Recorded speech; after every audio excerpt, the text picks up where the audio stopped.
नहीं, मुझे मेरा बचपना याद आता है जब मेरे दादा हुजूर मुझे यहाँ मस्जिद को और ख़ास तौर से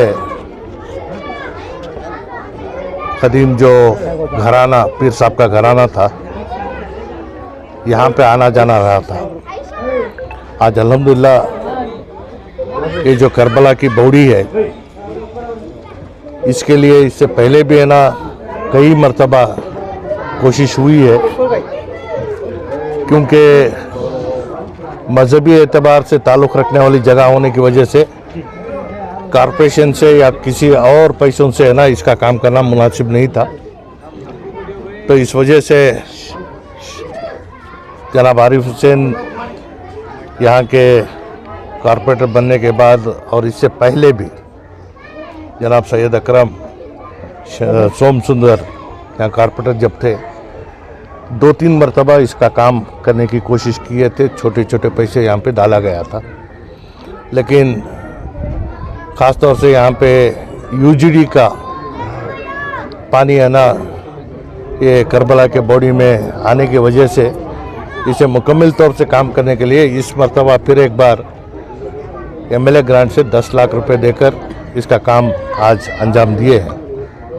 जैसे आपने कहा कि बेशक बड़े मकान शहर मैसूर का एक कदीम इलाक़ा है और इस मोहल्ले में कई मरतबा यहाँ पे तार का काम हो या दूसरा काम हो ये हुआ है। जैसे आप बहुत सारे लोगों को यहाँ इस इलाके की पहचान नहीं है। यहाँ इससे पहले जितने ख़ानदान रहा करते थे, आज वो ख़ानदानों में हिस्से होने की वजह से है ना छोटे छोटे हिस्से में है ना मकानात तामीर कर कर लोग यहाँ बस रहे हैं। अक़लियती बहबूदी के एरिया डेवलपमेंट फंड में लगभग 1.5 करोड़ रुपए के लागत से है ना यहाँ का है ना मुकम्मल तौर से काम हुआ था। यहाँ के लोगों की एक मांग थी कि अस्पताल होना या शादी महल होना।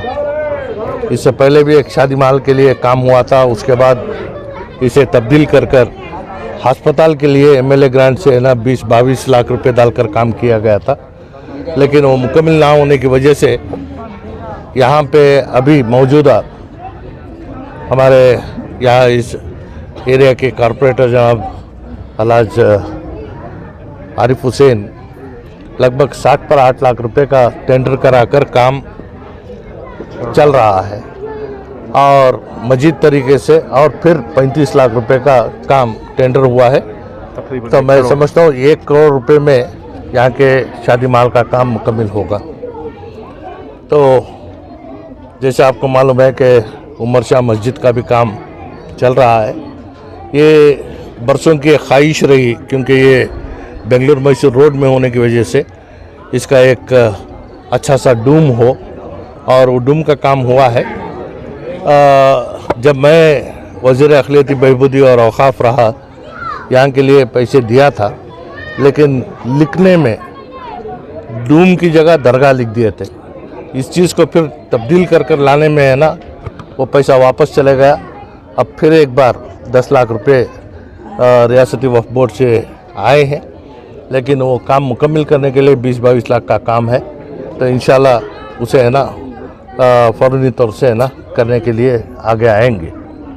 जैसे आपको मालूम है कि बड़े मकान को जुड़ी हुई जितनी भी जायदाद हो या यहाँ पे जितना इससे पहले वफ़ का भी था, आज आवाम के सहूलत के लिए जो कुछ भी यहाँ पे करना है, यहाँ गवर्नमेंट के एक स्कूल को ही यहाँ की मस्जिद के एक इमलाक में तामीरी काम भी चल रहा है। यहाँ जहाँ है ना प्राइमरी और हाई स्कूल चल रही है, इसे और मजीद तरीके से ताकत देने का काम भी है ना आने वाले दिनों में ज़रूर करेंगे। सर, मस्जिद के डूम की बात आपने की, बहुत बरसों से जो है वो डूम की काम को जो है ताख़ीर होने की वजह से जो है लोगों में नाराज़गी दिखने को मिली। जिस तरह आपने कहा मैसूर बेंगलुरु रोड का रास्ता जो है जैसे ही हमारी आंख ऊपर जाती है तो वो डूम नज़र आता है। इसको जो ताख़ीर हुई है कब तक जो है इसको मुकम्मल किया, क्योंकि आने वाले दिनों में रमज़ान शरीफ आ रहा है, क्या इस रमज़ान शरीफ में उस डूम की खूबसूरती देखने को मिली कि मैसूर की आवाम?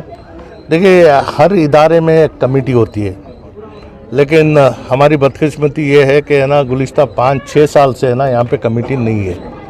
डायरेक्ट मैनेजमेंट में एडमिनिस्ट्रेटर के ज़ेर निगरानी काम चल रहा है।